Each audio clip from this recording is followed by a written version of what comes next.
नमस्कार दोस्तों, स्वागत है आपका हमारे चैनल में जिसका नाम है MCQ विद आशीष। आज हम भारतीय इतिहास के पार्ट 2 में पहुंच चुके हैं। मैंने संविधान पे भी 3 वीडियो बना चुके हैं, कंप्यूटर पे भी 3 वीडियो बना चुका है। और रही बात पहले की, तो पहले तो मैंने सारे वीडियोस ऑलरेडी अपलोड कर चुके हैं जिसका प्लेलिस्ट बना हुआ है। और ये अमीन पटवारी जब से निकला है तब से मैं जो डाल रहा हूँ, ठीक है, उसका एक पूरा सीरीज़ चल रहा है और अमीन पटवारी के एग्ज़ाम तक चलेगा। ठीक है, सारे सब्जेक्ट्स के चलेंगे, कोई भी सब्जेक्ट नहीं छूटेगा, चाहे वो मैथ्स है, जीके है, ठीक है, कंप्यूटर हो गया आपका, हिंदी ग्रामर, इंग्लिश ग्रामर, सारी चीज़ें ऑलरेडी अवेलेबल है। आप प्लेलिस्ट में जाके देख सकते हैं, मैं आई बटन पे भी दे दूँगा। ठीक है, और वीडियो को कंप्लीट देखिए, अच्छा लगे तो लाइक कीजिए और सब्सक्राइब कीजिए। स्टार्ट करते हैं फर्स्ट क्वेश्चन से। तो फर्स्ट क्वेश्चन है, मैंने सारे जो क्वेश्चंस हैं बहुत ही इंपॉर्टेंट लिए हैं और थोड़ा डीप भी लिए हैं। अकबर का सबसे प्रसिद्ध सेनापति कौन था?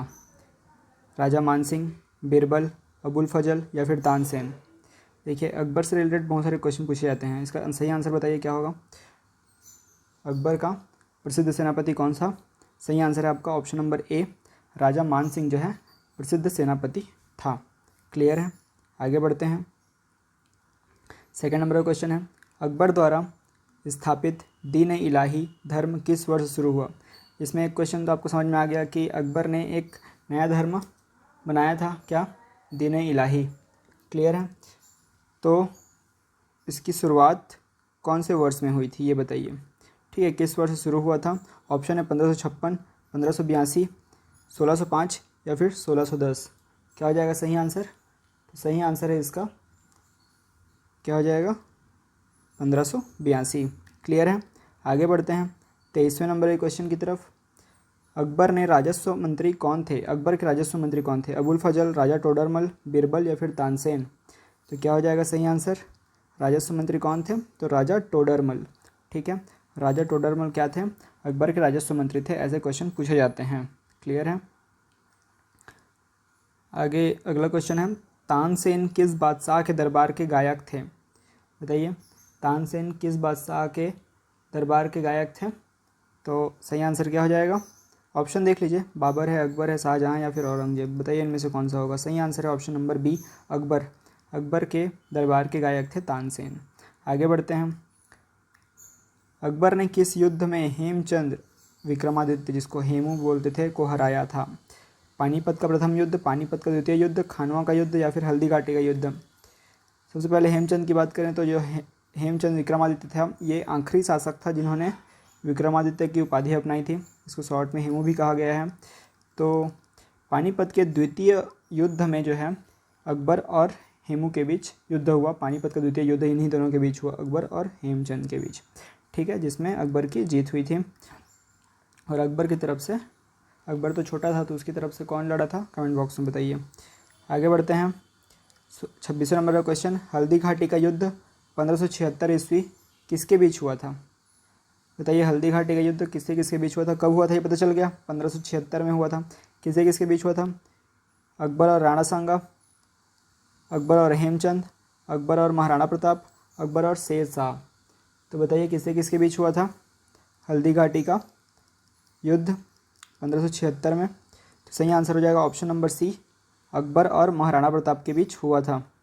आगे बढ़ते हैं 27वें नंबर का क्वेश्चन है, हल्दी घाटी युद्ध में अकबर की ओर से किसने सेना का नेतृत्व किया था? तो बताइए किसने किया था हल्दी घाटी युद्ध में? राजा टोडरमल, राजा मानसिंह, बीरबल या फिर अबुल फजल? बताइए सही आंसर क्या हो जाएगा इसका? सही आंसर है ऑप्शन नंबर बी, मानसिंह ने किया था। हल्दी घाटी युद्ध में अकबर की ओर से नेतृत्व मानसिंह ने किया था। क्लियर है, आगे बढ़ते हैं, अकबरनामा किसने लिखा था? तानसेन ने, अबुल फजल ने, बीरबल ने या फिर टोडरमल ने? तो बताइए अकबरनामा किसने लिखा था? क्या हो जाएगा सही आंसर इसका? Option number B is the correct answer, Abul Fazal ने अकबरनामा लिखा था। क्लियर है, आगे बढ़ते हैं 29वें नंबर के क्वेश्चन की तरफ। अकबर ने अपनी राजधानी फतेहपुर सीकरी किसकी याद में बसाई थी? मीराबाई, सलीम चिश्ती, बीरबल या फिर अबुल फजल? तो बताइए अकबर ने जो अपनी राजधानी फतेहपुर सीकरी जो है बनाई थी, उसकी दूसरी राजधानी थी अकबर की, तो किसकी याद में बनाई थी? सही आंसर हो जाएगा option number B, Salim Chishti के नाम जो है याद में बनाई थी, ये उनके गुरु थे। क्लियर है? आगे बढ़ते हैं। 30 नंबर का क्वेश्चन, अकबर की मृत्यु कब हुई थी? तो बताइए अकबर की मृत्यु कब हुई थी? ऑप्शन है 1556, 1605, 1610 या फिर 1627। तो अकबर की मृत्यु कब हुई थी? इसका सही आंसर है ऑप्शन नंबर बी, 1605 में अकबर की मृत्यु हुई थी। क्लियर है? आगे बढ़ते हैं। 31वें नंबर का क्वेश्चन, अकबर के बाद गद्दी पर कौन बैठा? बताइए अकबर के बाद गद्दी पर कौन बैठा? शाहजहां, जहांगीर, औरंगजेब या फिर बाबर? तो बताइए कौन बैठा? इसका सही आंसर हो जाएगा ऑप्शन नंबर बी, जहांगीर। ठीक है, अकबर का बेटा था जहांगीर, तो वही गद्दी पर बैठा। आगे बढ़ते हैं। 32वें नंबर का क्वेश्चन, जहांगीर का असली नाम क्या था? देखिए नाम पर भी क्वेश्चन आते हैं कि असली नाम क्या था, किसका नाम क्या था। ठीक है, और किसको कौन सी उपाधि दी जाती है, सारे क्वेश्चन आते हैं। तो मैं मध्यकालीन इतिहास के सारे डीप क्वेश्चंस को भी लेके चल रहा हूँ, ठीक है, जो एग्ज़ाम के लिए इंपॉर्टेंट भी हैं। जहांगीर का असली नाम क्या था? ऑप्शन है सलीम, खुर्रम, मोहम्मद या फिर दारा। तो सही आंसर हो जाएगा ऑप्शन नंबर ए, सलीम नाम था। ठीक है, जहांगीर का असली नाम क्या था? सलीम था। अब बताइए नूरजहां किस मुग़ल सम्राट की पत्नी थी? ठीक है, नूरजहां की बात हो रही है। नूरजहां किस मुग़ल सम्राट की पत्नी थी? क्या बाबर की या फिर अकबर की या फिर जहांगीर की या फिर शाहजहां की? तो नूरजहां कौन से मुग़ल सम्राट की पत्नी थी? सही आंसर हो जाएगा ऑप्शन नंबर सी, जहांगीर की पत्नी थी नूरजहां। क्लियर है? आगे बढ़ते हैं। 34वें नंबर का क्वेश्चन, जहांगीर के दरबार में आने वाला अंग्रेज दूत कौन था? तो बताइए जहांगीर के दरबार में कौन सा अंग्रेज दूत आया था? क्या थॉमस रो या फिर हेनरी बारबोस या फिर फ्रांसिस ड्रेक या फिर डुप्ले? तो जहांगीर के दरबार में आने वाला अंग्रेज दूत कौन था? सही आंसर है option number A, sir Thomas Roe. ठीक है, इंपॉर्टेंट है, एग्जाम में आने लायक है। सर थॉमस रो जो है जहांगीर के दरबार में आने वाला अंग्रेज था। आगे बढ़ते हैं 35वें नंबर के क्वेश्चन की तरफ। शाहजहां का शासनकाल किस नाम से जाना जाता है? ठीक है, किस नाम से प्रसिद्ध है? तो बताइए शाहजहां का शासनकाल किस नाम से प्रसिद्ध है? संगमरमर का युग, स्वर्ण युग, लौह युग या फिर पत्थर युग? तो शाहजहां का जो शासनकाल है वो संगमरमर का युग कहा गया है, इसे वास्तुकला का युग भी कहा गया है। ठीक है, या फिर वास्तुकला का स्वर्ण युग। क्लियर है? तो सही आंसर हो जाएगा संगमरमर का युग। आगे बढ़ते हैं। प्रश्न नंबर 36 है। देखिए पूरी सीरीज चल रही है, आपको पता ही है, 36वें नंबर पे पहुंच चुके हैं। ताजमहल का निर्माण कब हुआ था? 1627 में, 1632 में, 1648 में या फिर 1658 में? तो ताजमहल का निर्माण कब हुआ था? क्या हो जाएगा सही answer? Option number B is the correct answer. 1632 में ताजमहल का निर्माण हुआ था। आगे बढ़ते हैं 37वें नंबर के क्वेश्चन की तरफ। शाहजहां की राजधानी कौन सी थी? आगरा थी, दिल्ली थी, जिसको शाहजहानाबाद भी कहा गया है, शाहजहानाबाद, और या फिर लाहौर थी या फिर फतेहपुर सीकरी थी? तो शाहजहां की राजधानी थी दिल्ली, शाहजहानाबाद। ठीक है, दिल्ली में शाहजहानाबाद नाम का जो जगह था वहाँ पर था। आगे बढ़ते हैं। शाहजहां का राजकुमार मतलब उसका बेटा दारा सिकोह किस लिए प्रसिद्ध था? ठीक है, शाहजहां के जो बेटे थे उनमें से एक था दारा सिकोह नाम का, वो किस लिए प्रसिद्ध था? क्या कला के लिए या फिर हिंदू मुस्लिम समन्वय के लिए या फिर युद्ध के लिए या फिर स्थापत्य के लिए? तो बताइए शाहजहां का जो बेटा था दारा सिकोह किस लिए प्रसिद्ध था? सही आंसर हो जाएगा ऑप्शन नंबर बी, हिंदू मुस्लिम समन्वय के लिए। यह बहुत ही अच्छा था। ठीक है, और हिंदू मुस्लिम एकता पर विश्वास करता था, लेकिन जो इसका दूसरा भाई था औरंगजेब, तो इन दोनों में कंपटीशन हुआ और औरंगजेब जो है धोखे से जीत गया। ठीक है, आगे बढ़ते हैं। फिर औरंगजेब जानते तो हो क्या क्या किया उसने। ठीक है, तो 39 नंबर का क्वेश्चन है, औरंगजेब का राजकीय नाम क्या था? शाहजहां, आलमगीर, सलीम या फिर अकबर?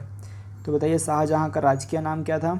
सॉरी, औरंगजेब का राजकीय नाम क्या था? सही answer option number B, Alamgir था। ठीक है, आलमगीर उनका सही नाम था। आगे बढ़ते हैं। आज का लास्ट क्वेश्चन है। अगर आप अभी तक देख रहे हैं वीडियो को तो आपको लाइक कर देना है वीडियो को और चैनल को सब्सक्राइब कर देना है। मैं डेली बेसिस पे इंपॉर्टेंट वीडियोस की सीरीज़ लेकर आ रहा हूँ, तो आपको मेरा सपोर्ट भी करना है और शेयर करना है दोस्तों के साथ। औरंगजेब ने जजिया कर कब पुनः लगाया? देखिए औरंगजेब का ये तो पता चल गया कि औरंगजेब ने जजिया कर दोबारा लगाया था। हटाया किसने था? अकबर ने हटाया था। ठीक है, अकबर ने जजिया कर को डिमोलिश कर दिया था, हटा दिया था, लेकिन औरंगजेब जो है फिर से जजिया कर लेकर आया, जजिया टैक्स लेकर आया। ठीक है, तो कब लेकर आया, कब लेकर आया बताइए, जजिया टैक्स कब लेकर आया औरंगजेब? ऑप्शन आप देख सकते हैं 1576 या फिर 1658 या फिर 1679 या फिर 1707।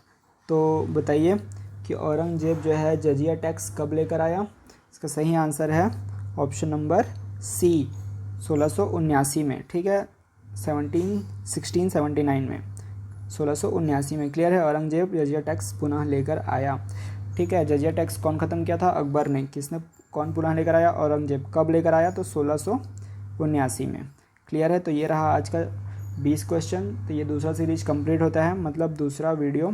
Thanks for watching. चैनल को सब्सक्राइब करना है, लाइक करना है, शेयर करना है। ठीक है, और कमेंट बॉक्स में बताइए कैसा लगा वीडियो और आपको किस टॉपिक में चाहिए ये भी आप बताइए। Thanks for watching, bye bye.